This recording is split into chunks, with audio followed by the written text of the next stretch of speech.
मध्य प्रदेश के जिले का एक छोटा सा गांव, वहीं रहता था सुमित मिश्रा।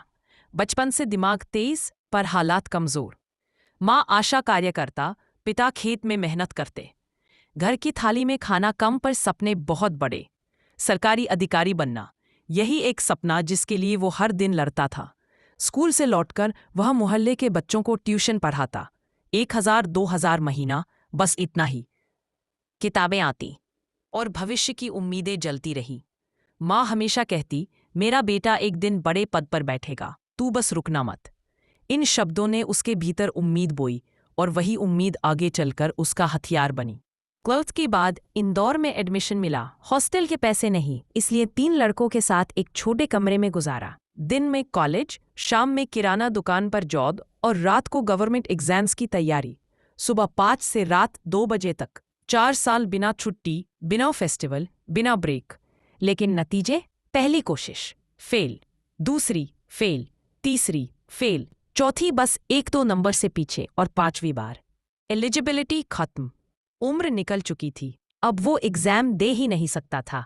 उदासी, टूटन, चाय के साथ आंखें भरी हुई। दिमाग में बस एक ही सवाल, 4 साल बर्बाद, मैं अब कभी कुछ नहीं कर पाऊंगा। तभी दुकान की दीवार पर लगा एक पुराना पीला पोस्टर नजर आया। Private coaching institute hiring. जैसे किस्मत फुसफुसाई, तू हारा नहीं, बस डायरेक्शन बदली है। उसने पोस्टर उतारा और अगले दिन सुबह उसी पते पर पहुंच गया। इंटरव्यूअर ने पूछा, तुम एग्जाम क्लियर क्यों नहीं कर पाए? सुमित ने ईमानदारी से जवाब दिया, मैं मेहनती था, पर मुझे गाइड करने वाला नहीं मिला। पर मैं किसी और को वो कमी नहीं होने दूंगा। वही उसकी सिंसेरिटी ने दिल जीत लिया और उसे जॉब मिल गई। यह कोई छोटा इंस्टीट्यूट नहीं था, स्टेट लेवल पर नाम चलने वाला बड़ा कोचिंग इंस्टीट्यूट। सैलरी लगभग गवर्नमेंट ऑफिसर जितनी। उसे लगा जिंदगी ने गिराकर उठाने का नया तरीका चुना है। वहाँ कई टीचर थे, हर सब्जेक्ट की अलग फैकल्टी, लेकिन स्टूडेंट्स सबसे ज्यादा सुमित सर की क्लास में दिखने लगे।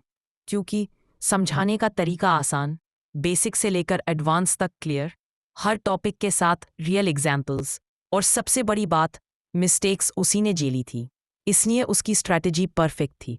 धीरे धीरे बच्चे कहने लगे, सर का कॉन्सेप्ट सीधा दिमाग में उतर जाता है। क्लासरूम लैब से हॉल बना, हॉल ऑडिटोरियम में बदल गया। कुछ साल बाद इंस्टीट्यूट के रिजल्ट्स चौंका देने वाले। एक ही साल में उसके 16 स्टूडेंट्स ने एग्जाम क्रैक किया। पेरेंट्स लाइन लगाकर एडमिशन कराने लगे। इंस्टीट्यूट के डायरेक्टर ने स्टेज पर अनाउंस किया, ये है सुमित मिश्रा, जिन्होंने खुद एग्जाम क्लियर नहीं किया पर हजारों को क्लियर करवा दिया। हॉल तालियों से गूंज उठा, नाम फैलता गया।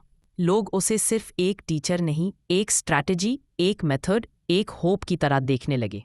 कुछ साल बाद उसने अपने नाम से कोचिंग इंस्टीट्यूट शुरू किया। आज हजारों स्टूडेंट वहां पढ़ते हैं। देश के कई शहरों में ब्रांचेस हैं, ऑनलाइन प्लेटफॉर्म भी लॉन्च। और सबसे खूबसूरत बात, वह समझ चुका था, रिजेक्ट होकर वो सही जगह पहुंचा था। अगर मैं गवर्नमेंट एग्जाम क्लियर कर जाता तो शायद मैं सिर्फ एक ऑफिसर बनता, लेकिन आज मैं हजारों ऑफिसर्स बना रहा हूं। कभी हार को खत्म मत समझो, हो सकता है वो सिर्फ डायरेक्शन चेंज का सिग्नल हो। सुमित ऑफिसर नहीं बना, पर ऑफिसर्स का क्रिएटर बना। हार का मतलब अंत नहीं होता, कभी कभी वही हमें सबसे सही दिशा दे देती है।